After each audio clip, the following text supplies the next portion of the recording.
What is up, Nets fans? Welcome to the Brooklyn Buzz. I'm your host, Nick Fay. With me, as always, Jac Manuell. What's up, Jack? It's my first ever win against the Celtics since I've been a Nets fan, Nicholas. It's been 3 years since the Nets have beaten the Celtics. They won tonight, 109, 102.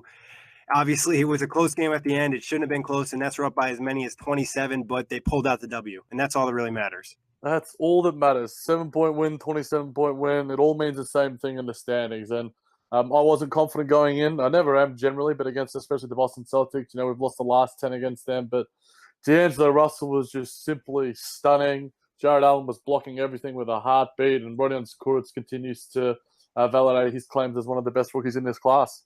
Yeah, it was just like a nice performance from a lot of young guys in the Nets. Also, at home, they won 9 of the last 10. So starting to become a good home team, which is important if you want to be a playoff team and handling business. Like you said, coming against Boston tonight, after they blew a game in Orlando, they lost 2 straight previously, now 3 straight. It's an impressive win, even without Kyrie and Marcus Smart. We can't really care about it because we got plenty of injuries of our own.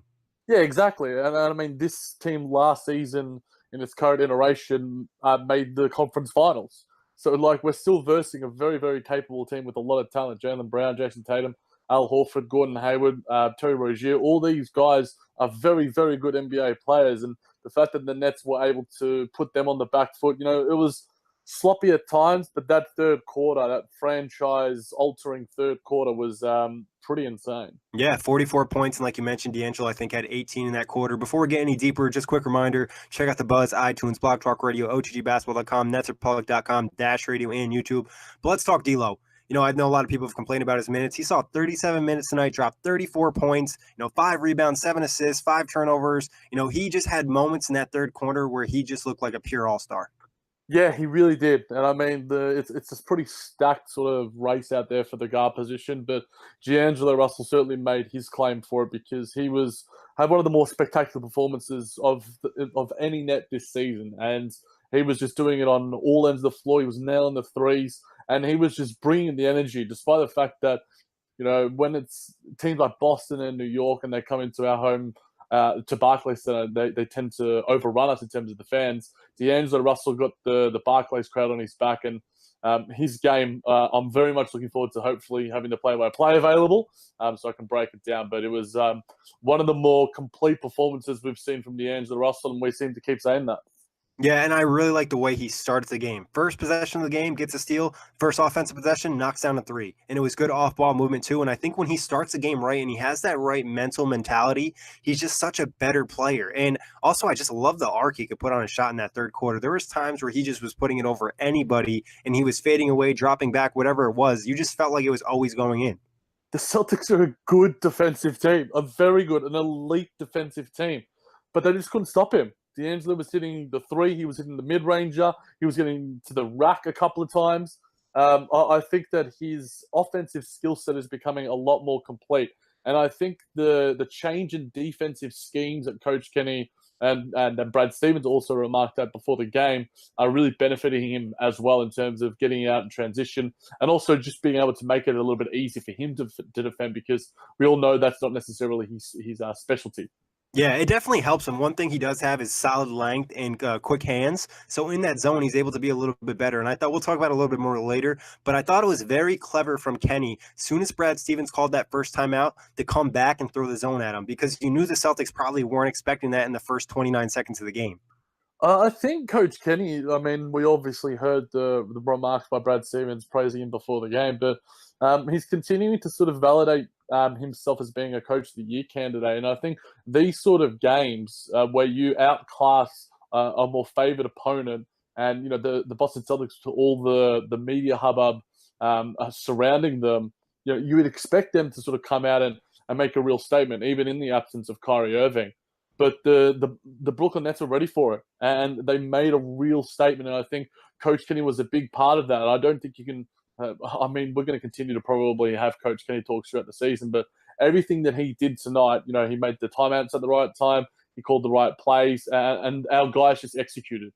Yeah, I mean, if you ask me, and I don't think this is a hot take, the Nets were the better coach team tonight. Not saying, over the long term that Kenny's a better coach than Brad Stevens, that's still to be told. But, tonight they were the better coach team. Obviously, Celtics had some really sloppy offensive sets. But before we talk more about the coaches, let's get back to the players. Jared Allen, I really liked what I saw from him. 19 points, 12 rebounds, 5 offensive, 4 big blocks. His presence was felt in this game. It really was, and I think we mentioned off wax, Nick, that I think this was his best rebounding game as a Brooklyn Net. And there was some talk before the game, just talking about Jared Allen. I was interacting with a few Twitter users about Jared Allen in terms of where his ceiling is in terms of rebounding and such. But these sort of games are going to continue to sort of change his upward trajectory. He's still got a ways to go on the offensive end. He's looking really good in the pick and roll. And I think D'Angelo Russell is making his teammates better. Yeah. And I think that's one thing that we haven't said a lot about. And I wanted to make note of that because it was just something watching throughout the game. A lot of the time, Spencer would drag his team along with him. He'd get more out of Rodions. But I think Rodions would not be playing as well as he is right now without a guy like D'Angelo Russell. They seem to have this really good innate chemistry, and they seem to really like each other. I remember before the season, Rodions was saying that D'Angelo came over to his house and they were hanging out, and he really respected that. So the leadership from D'Angelo is something we've remarked at, but he's also making his teammates better, and that concludes Jared Allen too. Yeah, and it feels like almost he's empowering Jared Allen, sometimes giving the ball a little bit higher in the pick and roll and letting him make a play. And like you said, I'm a big, advocate of if you're going to be a really good player in this league, you need to make your teammates better. And D'Angelo Russell is doing that. Also, he's putting a lot of pressure on the defense where it's not something you see every single quarter, but hitting those backdoor cuts. We saw it a lot with Karis LeVert. We're seeing a lot with Rodions. We're seeing with Joe Harris, just keeping the defense honest and making them defend you from every angle. And he has the passing game. He had one or two super slick passes today. One of those passes to Jared Allen, I think it was in the third quarter, was like an underhand, like sidearm pass. That was just an elite pass. And then there was one to Joe Harris as well. It feels like he has at least one or two a game. And, he's becoming a guy that you see consistently on, the highlight reels and NBA TV and such. But we could do an entire podcast about D'Angelo Russell's game. But, Jared Allen, Rodions it's also awesome, like you mentioned, Nick. And, 4 blocks. I think Jared Allen, for me, I'm still a little bit iffy on his physicality, and I think he just doesn't know how big he is and how much it can affect it. If he showed the same aggression that he does with his dunking as he did in terms of just being able to just run through a body or just draw contact, he could learn maybe a thing or two from a guy like DeMario Carroll, who, again, I think tied a career high in 13 rebounds tonight. He was very good. 14 rebounds for DeMar, at least via NBA.com. So, yeah, DeMar, I think his presence is definitely fed out there. Obviously, not a great shooting night, 2 of 15. It didn't even really feel like he missed that many shots, but he wasn't also getting some of those same calls he's used to. But just a touch back to D'Angelo, I know we talked about him a lot already. Now it's starting to feel like he's, we in the preseason, we did our season preview of him, and we're kind of skeptical as we were going through the first few months of the season. He wasn't necessarily living up to the hype we gave him. Now I'm feeling very confident about the takes we had earlier, late in the summer. Yeah, my hot take marathon piece. Where did I put that one out? In August. Yeah. Even earlier than my Spencer Dinwiddie piece. That'll make the 2019 All-Star game. Now, I've been doing a little bit of research, Nick. I think he's going to have a tough sort of claim for it because you got Kyrie, Kemba, and Oladipo. They're set in stone, and then Simmons and Lowry probably more than likely get in. And then Wade might get the fan vote, which is going to kind of screw everything up. But obviously, there's the 50% from players and media, so I don't think Wade gets in by that sort of thing. But also, I think it's going to come down to probably Russell or Beal. Right now, I'd have Bradley Beal ahead of him. He's been sensational. But that's not to say that if D'Angelo Russell over the next month or so doesn't continue his claims and the Nets continue to win games, that he can't get in there. And, we always see an injury or two as well. So the fact that he's in the conversation, like we sort of mentioned in our season preview, shows that he's having a great season and he's only getting better. And it's just wonderful to watch, see this guy blossom before our eyes. CC Magic Johnson, get him on the DMs. Yeah, and he's also helping his bank account. But like you said, I think if the Nets get up to that 6 seed, it's going to be hard not to give them at least one All-Star. Yeah, I mean, you have to. You generally reward the better teams. It's going to be interesting to see the fact that, a team like the Pacers and the Sixers, these guys are very good. And, even Boston would probably only have one All-Star. Toronto probably 2. And Milwaukee only probably 1 with Giannis. So it's going to be interesting to see. There's a lot of talent in the Eastern Conference. It gets pretty bare towards the sort of lesser likes. But a guy like D'Angelo Russell is only getting better, whereas some guys are stagnating. So I think that works in his favor. But I think Pooch and some others also put him in the most improved award race. So to have D'Angelo sub in for his guy Spencer Dinwiddie in a way is beneficial. But I think I wouldn't have him that high in that sort of race because I think Pascal Siakam almost has that one down pat. And De'Aaron Fox too. I think they're similar for me. I'm not sure why. I think the reason why I take it a little bit away from De'Aaron Fox to sort of change tack a little bit is the fact that he's a second-year player and he's been empowered more by this new offense, whereas D'Angelo has just incrementally gotten better and produced more with the same sort of things happening. Yes, he's got better teammates around him, but he's just playing better basketball and is improving overall. De'Aaron, we sort of expected this rise, and I think from first to second-year players, it's a lot easier to see a massive jump. But from like third to fourth year players, it's a lot trickier to sort of see that sort of mark. So, and we saw Giannis win it in that sort of same range. So for me, I would have probably D'Angelo on the same sort of level, but De'Aaron Fox is certainly up there as well. Yeah, and I think the counter argument, not saying I agree with it, but someone might be like, D'Angelo could have done this last year. He was just injured. And also, I think we just have to throw out Justice Winslow in there, too, because he's been really solid, but he has to do it a little bit longer. Obviously, we're getting ahead of ourselves talking about awards, but back to the Nets, we said Jared Allen, very good game, but also Rodions, like you brought up. 19 points, 7-11 from the field. He just did everything right in the offense. It just like he didn't force anything. He had a couple really nice plays, those long strides to the rim. Just another great performance from the young kid. The kid's special, man. The kid is super special. We're talking about a 23-year-old in D'Angelo Russell, or 22, I can't remember if he's 22 or 23, I think. 23, a 20-year-old in Jared Allen, and a 20-year-old in Rodions Kurucs as being the fulcrum of this Nets success. It's exciting times ahead. And in terms of Rodions' game, he's just got so many tangible qualities that benefit the game. He shows good energy. He's steal and transition sort of plays become a signature, like you mentioned, Nick. His defensive energy was guarding Jason Tatum at times, and he's just so athletic in terms of the fact that we've sort of seen him live and we've seen it in person. It was pretty awesome. But even on TV, you just see how long he is, how quick he is. It's Rodions for me right now is maybe a top 5 in terms of the rookie year candidacy because he hasn't been out there for as many games as guys like on the lesser sort of the rest like Wendell Carter and Trae Young, those sort of guys, but Rodions is impacting on a winning team, which I think it should validate his claims a little bit more than those other guys. Yeah, I think he has a real shot at making rookie all first team, at least if he gets the respect. And you mentioned the athleticism. I think it's kind of sneaky because necessarily people think international players, they don't think it's more of a fundamental game, but he comes out there with the quickness and the speed and that length in there. It's just really fun to watch. He's just an exciting player, and he's a guy you like to have on your team. And you just, like we sort of said, in terms of when you see those sort of one plays where he gets a steal in the slam or the block or any, it sort of feeds the energy. And you see the guys like Theo Pinson on the bench and Alan Williams dancing. This team as a collective is one of the best in the NBA right now, like I mentioned with the Clippers and the Pacers and such. But if Rodions keeps performing the way he is, I think I'm going to have to do 3-player breakdowns, and I'm excited to sort of do it. Yeah, Jack, we need to send you some Red Bulls. At least they have them in Australia, right? Yes, we do. We do. Gotta get you a couple of those because you're gonna have a long night. You got D'Angelo, who's gonna have a long thread. You got Jared Allen, probably a long thread. Rodions might be a little bit quicker. So, but still a lot of stuff. And another interesting thing too was Kenny only played 8 players tonight. Obviously, there was injuries, but he didn't elect to use Alan Williams, Kenneth Reed, or Theo. Oh no, my mistake. He played 9 players, but Treveon Grant had 0 points. And Treveon Graham, I think, is playing himself out of the rotation in terms of he's just not doing enough defensively to warrant the fact that he is an absolute liability offensively. We're sort of excited about the fact that Rondae Hollis-Jefferson could be returning tonight. Hopefully that's happening against Houston.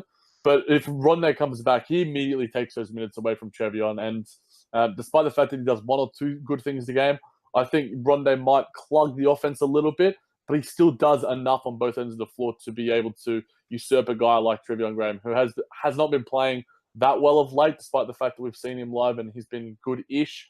I just don't think in terms of playing winning basketball, I don't think Treveon is impacting enough on that end of the floor. He's still finding his feet, and we'll give him another 10, 15 games or whatever, but at least we're going to start to get that depth back a little bit. He's almost like Alan Crabb in a sense, but Alan Crabb has this sort of history behind him that we know he's such a great 3-point shooter, and I think it's more important to the Nets' offensive schemes than to have him out there than a guy like Trevion who sort of clogs up the floor on different ends. Yeah, and you mentioned Rondé. At this point, I don't have the numbers in front of me, but Rondé's probably shooting a higher percentage from three right now. It almost would have made sense to leave Trevion in the with the Long Island Nets for a little bit longer to get a shot going and get some of his movements back because he just doesn't look fully comfortable out there. Defensively, he's done a couple of okay things, but just not enough. And like you said, getting some of those players back. Alan Crabb, we haven't even talked about him much over the last month, but it looks like we could see him over the next week or two, which would be a nice boost to the offense because at times the offense did rely on D'Angelo a lot. And we mentioned Spencer Dinwiddie's still been struggling, only 8 points, 3 of 6. He did have some nice passes and some nice, motions for the offense, but still it's kind of a concern.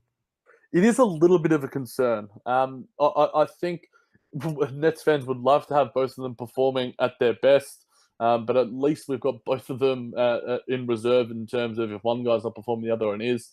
But Spencer, we saw him attack at times. I think Boston, the teams are scouting for him a lot better and not letting him get to his spots.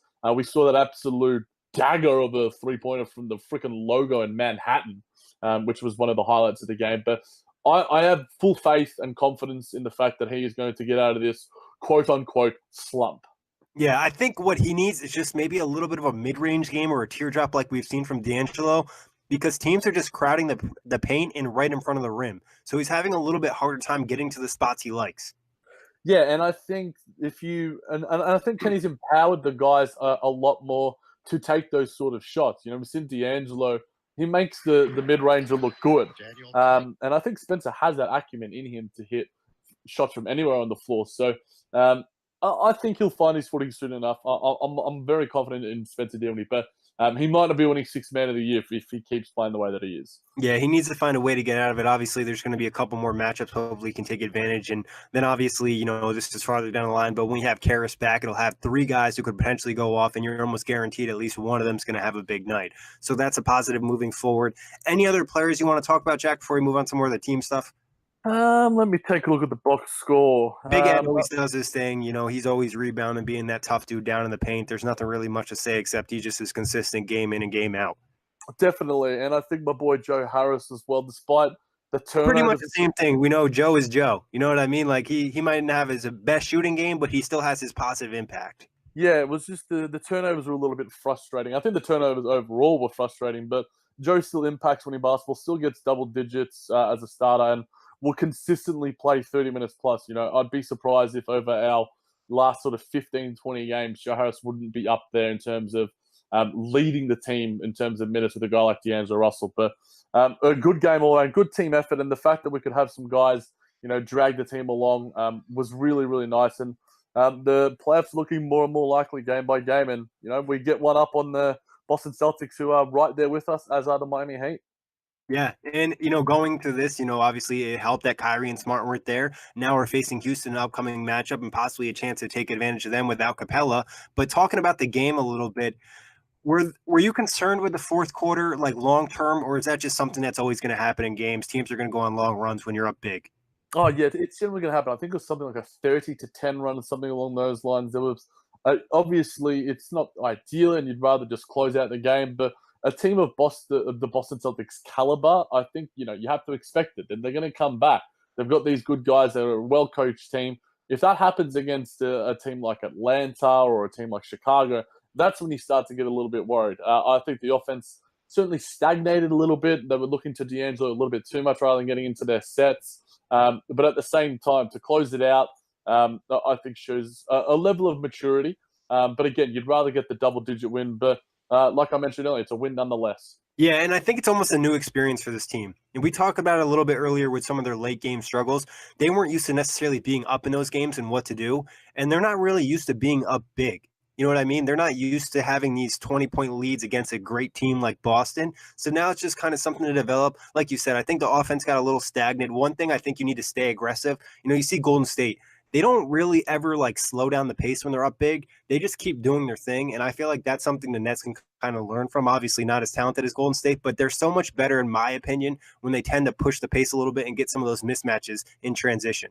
Yeah, I think they're, in terms of their decision-making, just making the right pass early rather than just worrying about the clock, which seemed like time management past that sort of 3 to 4 minute mark seemed to be like the thing. All right, well, let's just run down the clock to like 8 seconds. And then they put themselves in a bad position because then the other team just sends a double team, and all of a sudden you have to make a hard pass or you're shooting a heave with 2 seconds on the shot clock. Exactly. I think the Nets, in terms of it's a fine balance, but it's one that this team is going to begin to learn with these sort of games. And you take the good with the bad, but a win against Boston is wholly a good situation, if you're asking me.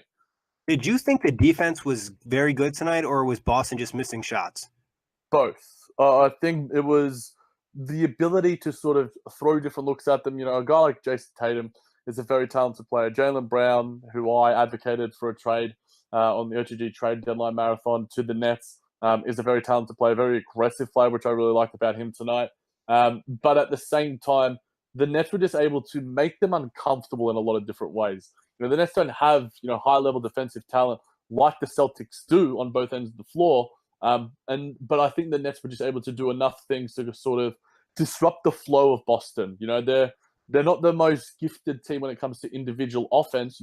Unless you have a guy like Kyrie Irving out there. But I mean, Jason Tatum proved that a little bit tonight. But when you have Al Horford slightly off his game a little bit, I think that there was enough times where Brooklyn were just able to make them uncomfortable. And I think that if Brooklyn does that enough, our guys do that enough, then we're going to get some good wins against some good teams, especially coming up against a very, very capable contender in the Houston Rockets.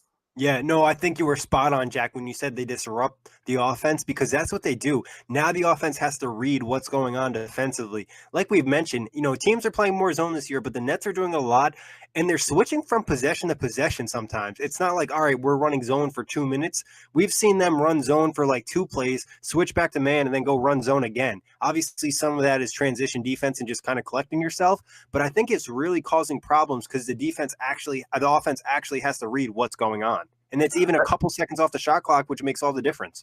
Agreed. And I think it requires a very high level of communication. 100%. Which I think on both ends of the floor. And in basketball more than any sport. And I think in any sport in life in general, communication is key. So I think, in the earlier points of the season where the Nets defense would fall apart, it was because of things like switches and in terms of being able to make the right calls and just being able to just show that level of defensive intelligence. There were times tonight where I think, and this is a very minor slight, it was more early in the game, where Rodions didn't make those right defenses, which I think that comes with just NBA level intelligence and being able to not have to have a guy tell you to do the right thing, but just knowing and having that sort of NBA feel. But I think that going forward, it puts us in good stead. We're not going to be a top 10, maybe not even a top 15 defensive team.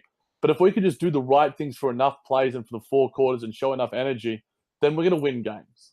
Yeah, and it's about getting some of the stops down the stretch too. And like you said, Rodions just not having that full NBA experience. And honestly, like we've talked about, not necessarily having the scouting report on all these players where a lot of these guys either grew up playing each other, grew up watching these other NBA players and kind of have an idea about their game where he really doesn't. So that's where it's such key having veterans like DeMarre Carroll and Ed Davis out there kind of communicating to the guys. All right, you need to be here. Let's switch right here. Also, one thing I've noticed a little bit better later in the season is the Nets have done a good job when, let's say, a big gets switched onto a small. They've kind of communicated like, all right, well, now DeMarre's going to take him real quick. It's still a mismatch, but it's not as bad as D'Lo being on Al Horford.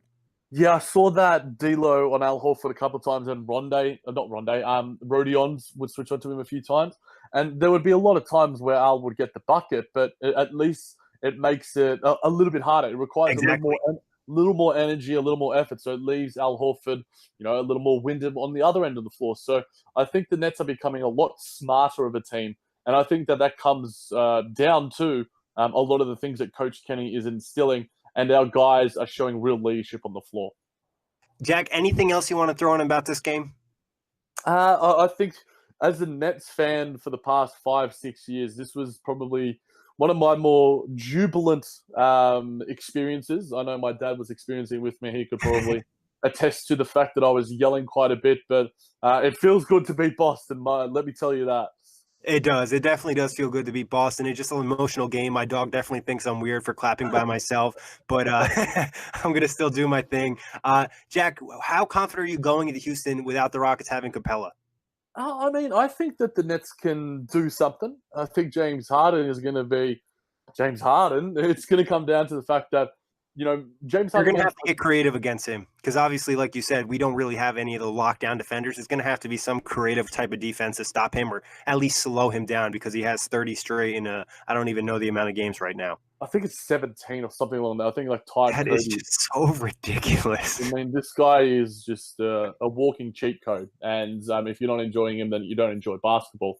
But yeah, I think going against them, I give the Nets a chance. I think last season, we really struggled against them because they had guys like Chris Paul, Clint Capella, but now it's all on James Harden's back. And he has done that, and he has proven that he can do that. But I think if the Nets, do their team thing and just get guys chipping in with 10, 15 points here and there, get a star performance from one of our guys, I think that can give us with a really good shot, especially with the fact that, both teams are playing tonight.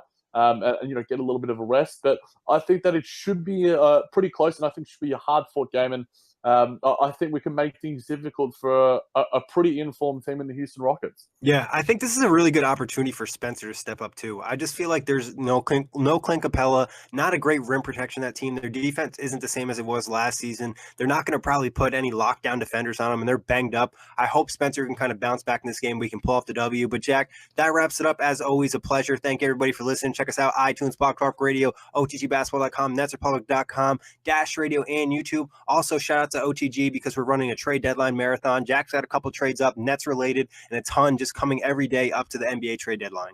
Happy birthday, Cynthia.